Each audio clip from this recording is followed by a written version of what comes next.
తెలంగాణ రాష్ట్ర రాజకీయాల్లో జూబ్లీహిల్స్ ఉప ఎన్నిక ఇప్పుడు కాక రేపుతోంది. నిన్నటితో నామినేషన్ల ఘట్టం ముగిసింది. జూబ్లీహిల్స్ ఉప ఎన్నికల్లో రికార్డు స్థాయిలో నామినేషన్లు దాఖలయ్యాయి. 211 నామినేషన్స్ ఫైల్ అయినట్టుగా సమాచారం. మరోపక్క ఎక్కువ సంఖ్యలో నామినేషన్లు రిజెక్ట్ అయ్యే అవకాశం కనిపిస్తోందని రాజకీయ విశ్లేషకులు అంటున్నారు.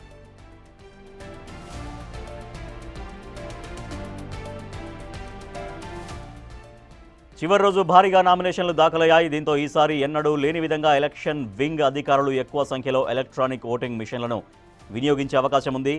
జూబ్లీహిల్స్ ఉప ఎన్నికకు పోటీ చేసే అభ్యర్థుల సంఖ్య 60 దాటితే బ్యాలెట్ పేపర్ను వినియోగించాల్సి వస్తున్న ప్రచారాన్ని తోసిపుచ్చుతున్నారు అధికారులు. ఈ నెల 24వ తేదీ సాయంత్రం 3 గంటల వరకు నామినేషన్ల ఉపసంహరణకు అవకాశం ఉంది.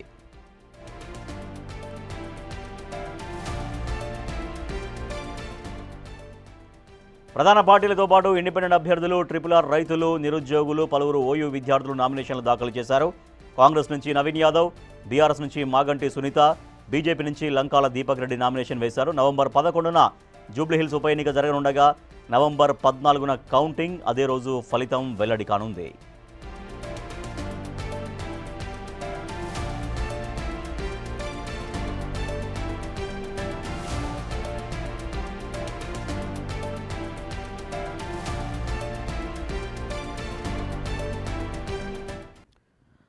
జూబ్లీహిల్స్ ఉప ఎన్నిక కాక రేపుతోంది. తెలంగాణ రాష్ట్ర రాజకీయాల్లో ప్రస్తుతం అయితే ప్రధాన పార్టీల అభ్యర్థులందరూ నామినేషన్ వేశారు. మొత్తం ఓవరాల్గా నిన్న నామినేషన్ల ప్రక్రియ ముగిసింది. మొత్తం 211 నామినేషన్స్ ఫైల్ అయినట్టుగా తెలుస్తోంది.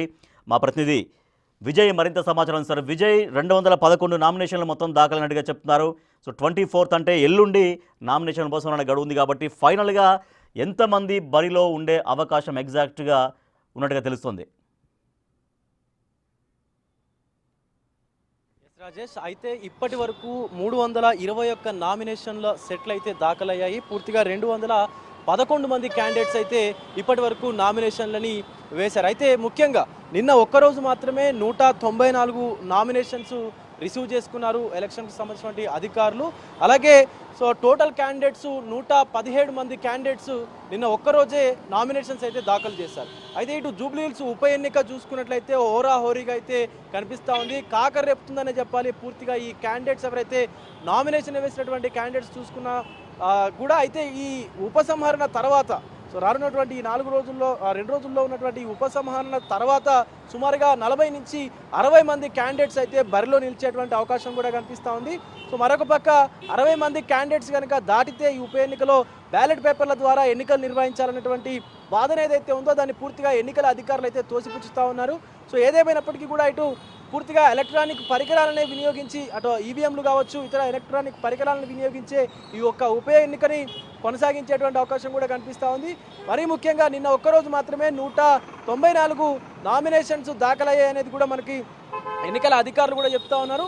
మరి ముఖ్యంగా ఈ ఉప ఎన్నికని తీసుకున్నట్లయితే ప్రధాన పార్టీలైనటువంటి బీజేపీ, కాంగ్రెస్ అలాగే బీఆర్ఎస్ మధ్యలోనే పోటీ అయితే కనిపిస్తూ ఉంది. ముఖ్యంగా అధికార అలాగే ప్రతిపక్ష పార్టీలైనటువంటి కాంగ్రెస్ అలాగే బీఆర్ఎస్లో మాత్రమే ఈ యొక్క ప్రధాన పోటీ ఉండనున్నట్టుగా కూడా జూబ్లీహిల్స్ ప్రజలు కూడా మాట్లాడుకుంటా ఉన్నారు. రాజకీయ విశ్లేషకులు కూడా చెప్తా ఉన్నారు. ఇప్పటికే ఈ ప్రధాన పార్టీలకు సంబంధించినటువంటి క్యాండిడేట్స్ అందరూ కూడా నామినేషన్లు కూడా దాఖలు చేశారు. బీఆర్ఎస్లో అయితే 2 క్యాండిడేట్లను పెట్టి నామినేషన్లు దాఖలు చేయించినటువంటి పరిస్థితి కూడా నెలకొంది. ఇప్పటికే ఈ నామినేషన్లు దాఖలు చేసినటువంటి క్యాండిడేట్స్ పలు దఫాలుగా పలు సెట్లను కూడా దాఖలు చేశారు. ఎందుకంటే ఒక్కసారి దాఖలు చేసినటువంటి నామినేషన్ సెట్లో ఏదైనా తప్పులు దొరికితే ఇతర సెట్లను కూడా దానికి సేఫ్గా ఉంచుకోవడం కోసం ముందు జాగ్రత్తగా కూడా కొన్ని సెట్లను అయితే దాఖలు చేశారు. బీఆర్ఎస్ అభ్యర్థి మాగంటి సునీత 3 సెట్లను కూడా దాఖలు చేసినట్టుగా అయితే సమాచారం అయితే మనకి అందుతూ ఉంది. రాజేష్, ఇలా ఈరోజు ఈ నామినేషన్ల పరిశీలన కూడా ఉంటుంది కాబట్టి ఇందులో టెక్నికల్ ఇష్యూస్ ఏవైతే వస్తే కనుక అందులో కొన్ని నామినేషన్లు కూడా తిరస్కరించేటువంటి అవకాశం కూడా మాజీ ఎమ్మెల్యే విష్ణువర్ధన్ రెడ్డి కూడా నామినేషన్ అయితే దాఖలు చేసి ఉంచారు.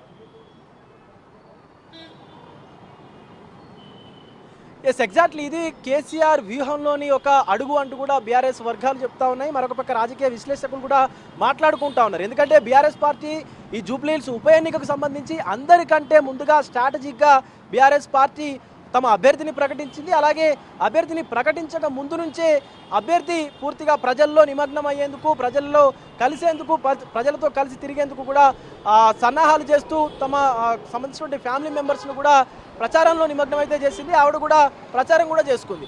అయితే ఇటు రెండవ క్యాండిడేట్ని బీఆర్ఎస్ తరపు నుంచి నామినేషన్లు దాఖలు చేయడం పట్ల అయితే సర్వత్రా కొంత ఆశ్చర్యకరమైనటువంటి విషయమనే చెప్పాలి. ఎందుకంటే రాజకీయంలో ఎప్పుడేం జరుగుతుందో తెలియదు కాబట్టి ఒకవేళ కనుక మాగంటి సునీతకు సంబంధించినటువంటి నామినేషన్ల అంశంలో ఏదైనా తప్పులు దొర్లితే, సో ఏదైనా ఇబ్బందులకు గురైతే, సో సేఫ్గా ఉండేందుకు వెంటనే ఇంకొక క్యాండిడేట్ని అనౌన్స్ చేసేందుకు తమ అభ్యర్థి చేతే విష్ణువర్ధన్ చేతే పీజేఆర్ కుమారుడు అయినటువంటి మాజీ ఎమ్మెల్యే విష్ణువర్ధన్ రెడ్డి చేతనే నామినేషన్లు కూడా దాఖలు చేయించారనే టాక్ వినిపిస్తూ ఉంది KCR.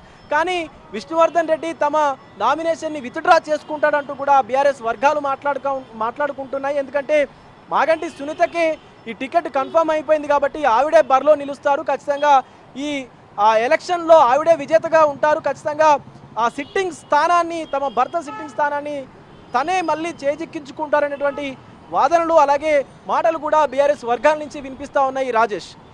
Right, thank you Vijay. Jubilee hills ఉప ఎన్నిక కాక మొదలైందని చెప్పొచ్చు. ఇక నిన్నటితో నామినేషన్ల ఘట్టం, ప్రధాన ఘట్టం నామినేషన్ల ఘట్టం అనేది ముగిసింది.